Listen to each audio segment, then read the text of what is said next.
Bonjour à tous, je suis Laura et aujourd'hui je vais vous lire le 5e chapitre de Tu es un initié de Serge Marjolais.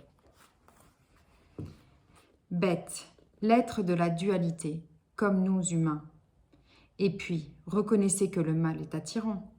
S'il n'était pas attirant, le péché n'existerait pas. Personne ne pécherait pas l'ennui. Pécher, c'est chercher quelque chose qui manque et c'est séduisant. Péché et tête vont bien ensemble. L'ordre des 22 lettres de l'alphabet hébreu est très significatif. Comme dans l'alphabet grec ou français, et oui, tous les alphabets sont sacrés.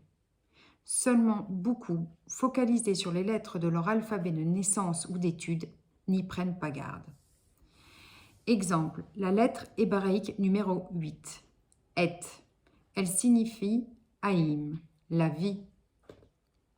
Écrite, Et, signifie le mot, la faute. Vous la trouvez dans le nom de Dieu, Elaï, Dieu vivant. Cette lettre qui précède celle de la tête est la vie. Mais combinée à la lettre tête, elle devient le contraire, Et, le péché. Paradoxal, cette lettre dans son essence est bénéfique. Donc la combinaison de la 8e lettre avec la 9e forme le mot péché. Pour terminer sur cette 9e lettre, tête, le péché se présente toujours pour notre bien. Le mal emploie de nombreuses ruses en philosophie, dans les religions, les partis politiques. Il y est obligé. Rien ne peut se construire sur le mal absolu. Le monde est bon. Vous êtes bon, mais cette bonté est cachée. Oui, le monde est bon. La preuve ? Dieu vit tout ce qu'il avait fait et c'était très bon. Genèse 1, 31. Il est d'ailleurs étonnant que Dieu parfait se félicite de lui-même. Ce qui intrigue, c'est ce très bon. Bon n'est-il pas déjà suffisant ? L'extrême avec très est-il mieux ? Ne dit-on pas que le mieux est l'ennemi du bien ? Ce très affaiblit l'œuvre de Dieu. Les rabbins ont réponse à tout, même s'il n'y a pas de question. Ils ont contourné cette bizarrerie en disant que ce trait inclut la mort. Ils citent Salomon. Ne sois pas trop juste, Ecclésiaste 7, 16. Trop, disent les rabbins, c'est l'ange de la mort. Comme exemple, un parmi tant d'autres, dans notre monde, les gens se droguent, ils veulent du mieux, et c'est la mort. En clair, bien, c'est la vie, très bien, c'est la mort. Il est vrai que la notion de mort oblige à progresser avant le moment final. Quand vous mourrez, cesse le bien. La mort est la limite du bien. Toute votre vie, vous voilà obligé de chercher à faire mieux, sauf deux vénards, Adam et Ève au jardin d'Éden.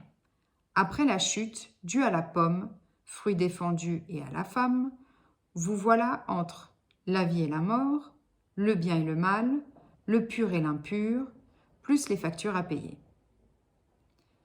Tout cela pour une pomme.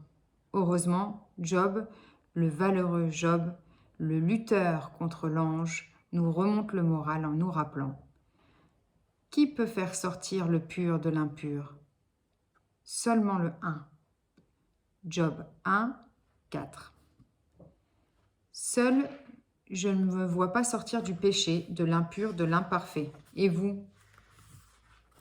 D'autres intelligences répondront benoîtement. Sans l'impur, il n'y a pas de pur. C'est joli, mais ne sert pas à me sortir, et vous non plus, de l'impur. Et ce 9, toute addition et multiplication font aboutir invariablement à 9. On n'en sort pas. 9 ou le cycle parfait, bien connu des récitants de neuvaine. Les 9 mois de grossesse, le bonheur paraît-il, d'après les psys. La preuve par 9. 9 est égal à 3 fois 3. 3 est égal à la thèse, antithèse, synthèse, donc la perfection. Et la tête et le ventre de la lettre tête.